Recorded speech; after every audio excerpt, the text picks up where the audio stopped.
Alright, howdy folks. It's been about a year since I posted that short video of my beginning stages of developing a spring.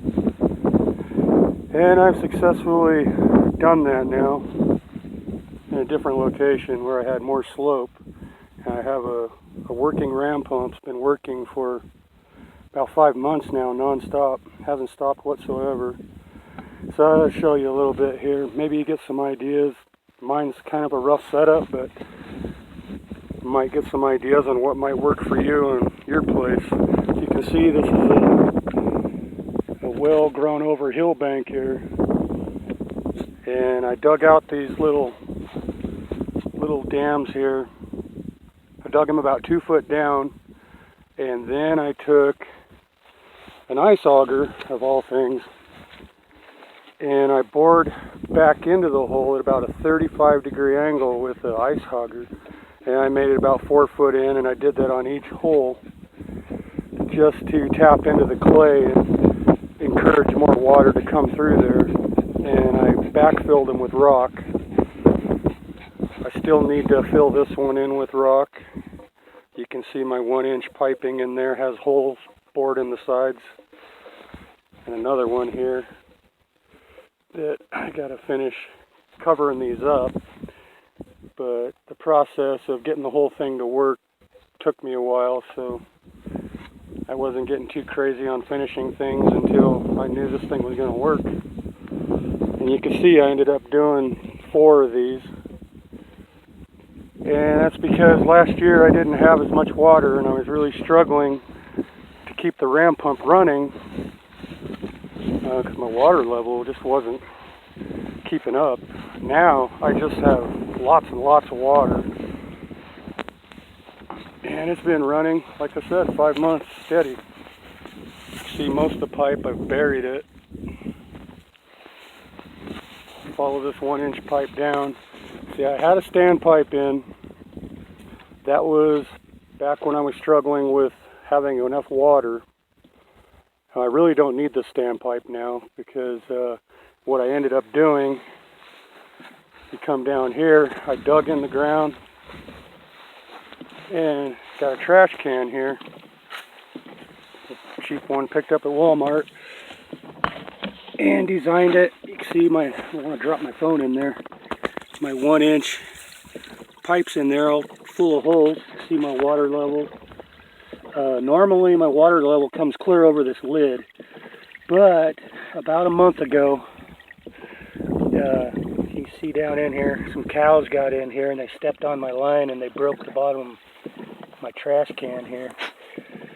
But so the water still gets high enough to do what I need it to do. I'll end up having to replace it.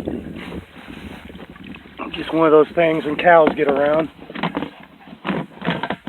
So that is my water supply feeding my ram pump. See my little well system's up there. I don't even bother with that standpipe anymore. It would work for some people, but in the situation I was in, I just didn't have enough water. So you can see there's lots of water. You can probably hear my ram pump now. I love that sound. It's like the heartbeat of the earth. I've been doing this for 5 months. Come down there. There she is. See if I can get down here.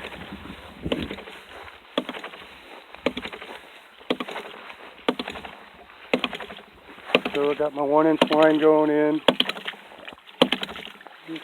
Just purring away. See my check valves on there, how I set those up. Got my shut off there. Now right at that fitting, this line going up to my cabin, I'm getting about 45-50 psi. I really don't want to take the line off right now because it might take me a while to get this thing going again. Probably wouldn't because all the water I got, but it's too hard to do holding my phone and everything. Probably get my phone wet. But there's 45-50 psi shooting right up that line. That's just a 1/2-inch line coming up. And you can see I got a pretty tall pressure cylinder there. That's 3-inch. And I used, of course, top of a barrel and some T-posts for a platform. That worked out really well. I didn't have any issues with the cows rubbing up against it and breaking it. Probably because the way I set that up here, at least they weren't able to break my actual ram pump. You see, it's a nice, steady rhythm there.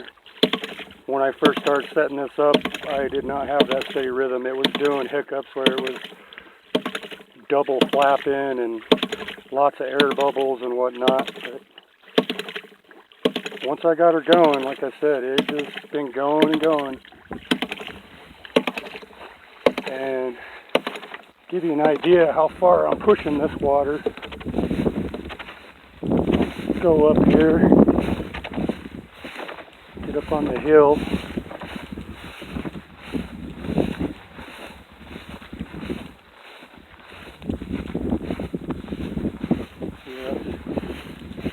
My initial line, I ended up using a lot of garden hose because I just wanted to make the thing work without spending a ridiculous amount of money.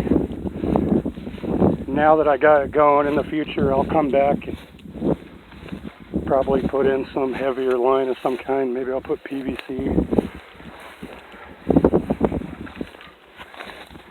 Now that the system runs, don't step on a rattlesnake. That wouldn't be good. Alright, there's the line coming up. And up here, I'm still getting about 35, 40 psi in this little line here.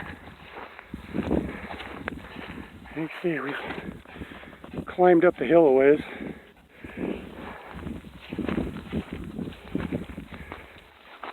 And we're coming up on something I tried here.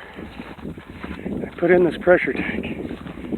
And the reason I did that is because by the time you get way up there to my cabin, I got some tanks on the side of the cabin.